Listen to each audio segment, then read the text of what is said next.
পরীক্ষা দিয়ে আমরা পাস করেছি, ইন্টারভিউ দিয়েছি, তারপরে হঠাৎ করে এখন 5,000 6,000 অযোগ্য বেরিয়ে যাবে, তাদের জন্য পুরো 19,000 বাতিল।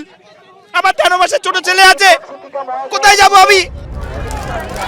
যোগ্য ও অযোগ্যদের আলাদা করুক এসএসসি, এই দাবি তুলে এবার পথে নামলেন এসএলএসটির 2016 প্যানেলে থাকা শিক্ষক শিক্ষিকারা। ক্যান্সারে নেই আর ভয়, NCRI এ হবে এর জয়। আপনাদের ভরসা নেতাজি সুভাষচন্দ্র বোস ক্যান্সার হসপিটাল। এবছর 22 এপ্রিল নবম থেকে দ্বাদশে স্কুলে চাকরি পাওয়া 25,753 জনের প্যানেল বাতিল করে দেয় কলকাতা হাইকোর্টের বিশেষ ডিভিশন বেঞ্চ। 8ই মে সেই রায় স্থগিতাদেশ দেয় সুপ্রিম কোর্ট।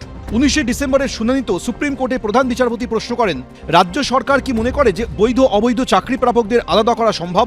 এই শিক্ষক শিক্ষিকাদের আশঙ্কা, এসএসসি যথাযথ তথ্য প্রমাণ না দিলে প্যানেল বাতিল হতে পারে। তাই যোগ্য ও অযোগ্যদের আলাদা করতে যাতে যথাযথ পদক্ষেপ নেওয়া হয় সেই দাবি তুলে পথে নামলেন তারা। যারা অযোগ্য ক্যান্ডিডেট তাদের নাম সহ রোল নাম্বার প্রকাশ করতে হবে। আমরা যারা যোগ্য আমাদের সম্মানের সঙ্গে আমাদের চাকরি ফেরত দিতে হবে, আমাদের একটাই দাবি। আগে যে শুনানিটা হলো সেখানে এসএসসি এবং রাজ্য সরকারের যে লয়ার যে বক্তব্য রেখেছে সেখানে অনেক ভুল তথ্য দিয়েছে, তারা কিন্তু সঠিক তথ্য তুলে ধরেনি।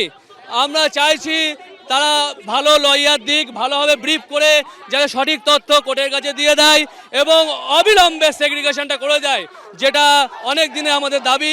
তারা সেগ্রিগেশন করছে না। শুক্রবার শিয়ালদা থেকে ধর্মতলা পর্যন্ত মিছিল করেন এসএলএসটির 2016 প্যানেল থাকা শিক্ষক শিক্ষিকারা। এরপর রাতে রানী রাসমণি অ্যাভিনিউয়ে অবস্থান বিক্ষোভের প্রস্তুতি নেন তারা, কিন্তু পুলিশ এসে অবস্থান তুলে নেওয়ার নির্দেশ দেয়। ওনাদের এরকম যে একটা পরিকল্পনা ছিল যে ওরা 7 তারিখ অবধি আরআর এভিনিউর মতো রাস্তায় বসবে, এটার জন্য তো দেখুন পুলিশের কাছে ওনারা কোনো কিছু জানাননি বা ওনাদের কোনো ঘোষিত কর্মসূচি ছিল না। বা এরপর ওয়াই চ্যানেলে অবস্থান শুরু করেন আন্দোলনকারীরা।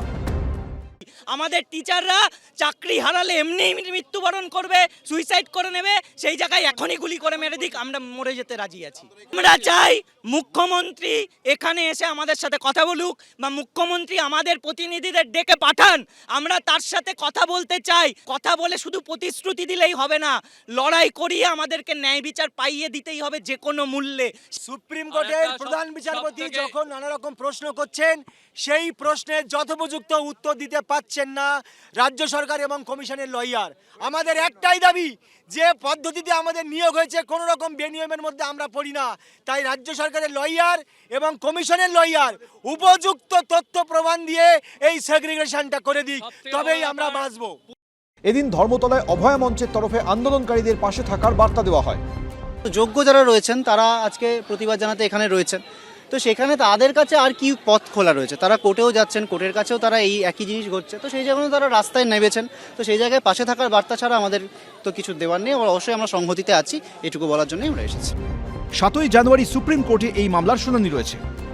এবিপি আনন্দ।